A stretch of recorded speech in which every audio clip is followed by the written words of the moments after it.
everyone! Alam niyo ba guys kung ano ito? Yan. Kamote or sweet potato. Ayan, linisan muna natin guys kasi maraming lupa. Kasi ito ay galing sa lupa. Ayan, itinanim sa lupa. Ayan, di ba maganda na? Ayan. Ayan, bigay ko sa akin ng aking pamangkin. Kaya sabi ko, salamat sa tinapay na galing sa bundok. Ayan, at masaya naman siya. Kasi, na-appreciate ko. Ito yung pinakamasarap na tinapay na galing doon sa bukid.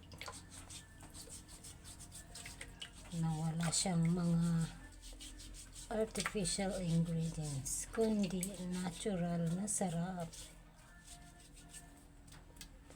Ayan. Ayan guys. Malinis na siya. Oh. Pero dahil sa marami na yung tubig ay babanlawan natin to bago natin lulutuin o ilalaga.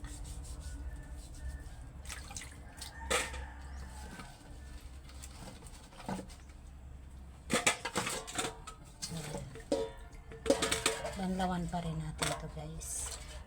Yan ganito, hindi naman yan sira hanggang sa loob. Yung balat lang niya guys.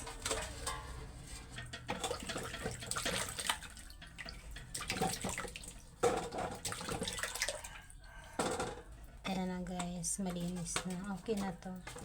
Ilalagay ko na lang to sa aking kaldero. Yung iba nito, ipinamigay ko sa aking hipag. Yan. Siya naman bahala magluto kung ano. Ayun, dumating yung aking alagang pusang lalaki. Ilang araw siyang nawala guys kasi namamasyal sa iba. Yan, nangangapit bahay yung aking alagang pusa. Ayan na guys, nasa kaldero na. At lagyan na natin ng tubig. Yung tubig na yung aking ilalagay ay more than half doon sa kamote.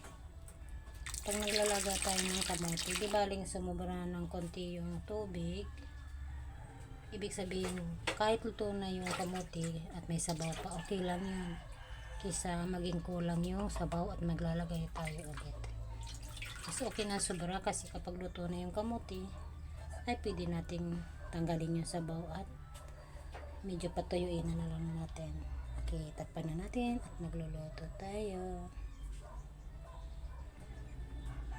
Po, lulutuin na natin yung ating kamote. Ayan, ready na siya. Ayan na guys, yan yung unang tingin natin. Kulo na siya. Ayan, takpan ulit natin mamaya sa pagtingin ulit, sa pagbukas ulit ng ating kaldero ay luto na yan. Natin ulit. Wow, nakismile na yung ating kamote. O diba guys, ganyan oh. Mas marami yung sabaw. Ibig sabihin, luto na yung kamote pero may sabaw pa. Kaya gawa na natin ng paraan. Tatanggalin ko yung sabaw guys. Ayan na guys, tinanggal ko na yung sabaw pero nagtira ako ng konti. Kasi papatuyuin natin niya sa maliit lang na apoy. Narinig nyo, tumutunog pa siya. Kaya ang saya ng aking kamote. Siya yung naka-smile na okay lang kainin, diba? Ibig sabihin masarap siya. Ayan. Kapag naka-smile na yung ating kamote, ibig sabihin luto na siya. Nasa sa inyo na lang yan kung gusto niyo pa ng mas malambot o okay na yan. Sa akin guys, okay na to. Medyo papatuyuin ko na lang siya ng konti. O diba?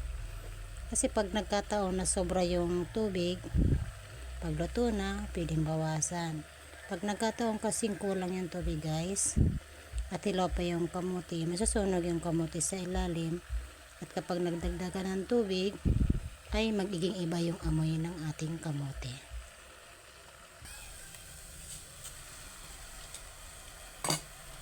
Ayan, wala na siyang sabaw. Patayin na natin yung apoy. At kukuha na tayo ng kamote. Ayan. Oh. Ayan, kuha na lang kayo guys. Sa ating kamote. Medyo mahiyain pa siya. Simple lang yung smile niya. Okay. Ayan na guys. Mainit na kamuti. Kain na kayo. Ayan, thanks for watching po. Yan na yung ating kamote. Bahala na kayo kung breakfast, merienda, kahit ano. Kapag oras na gusto nyong kumain. Thanks, bye!